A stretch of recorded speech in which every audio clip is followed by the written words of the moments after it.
a data science and mobile technology company that is opening up financial access for about 3 billion people around the world. The way that we're doing that is through our Android application that allows us to instantly credit score someone using just the data on their smartphones. So this is data about their daily lives. And so based on that credit score that we develop through the application, we then also act as the lender. What data are you getting from your customers, and which data are you not looking at? The data that we're bringing in is directly from our customers.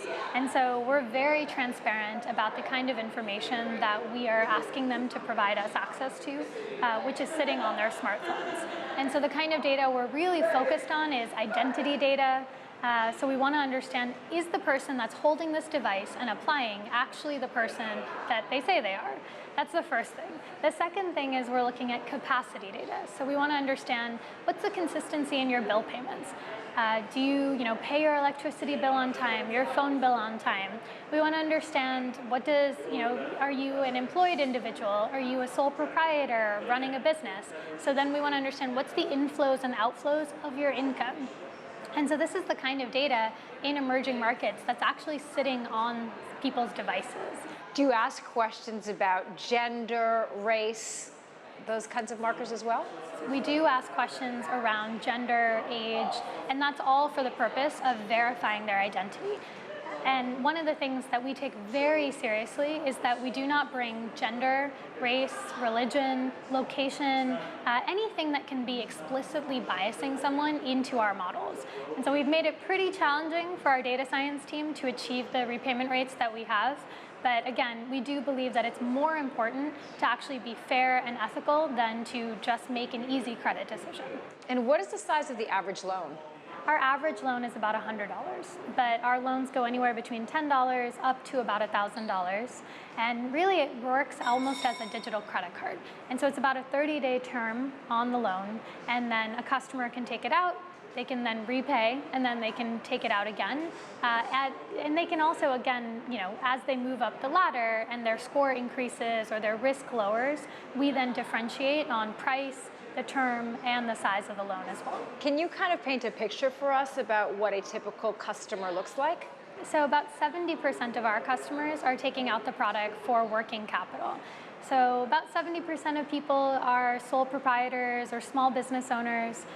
They're between the age of 27 and I would say 35.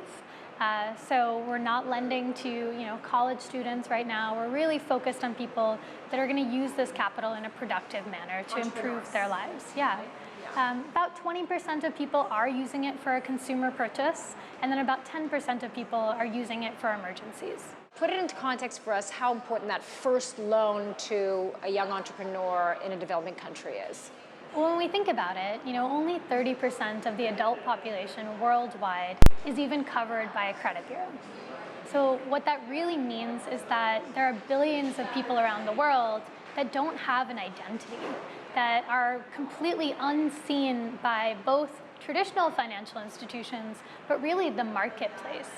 And so what we know right now is that about $2.1 trillion of capital is actually needed in these markets by these consumers. And so when I think about it, when that person is getting their first loan from Tala, we are also reporting their credit history to the bureaus. And so we are actually creating that pathway for them. We're making it so that we will continue to actually provide services to them, but now they actually have choice and control, and the rest of the marketplace can actually also compete for that customer. And so to me, that's the really exciting thing, is that we're changing the perception of who these individuals are from society, or I should say by society, and by the greater institutions. What is the ultimate goal? Is it to be a global company? It is. Our mission as a company is about expanding financial access, choice, and control for the underserved globally.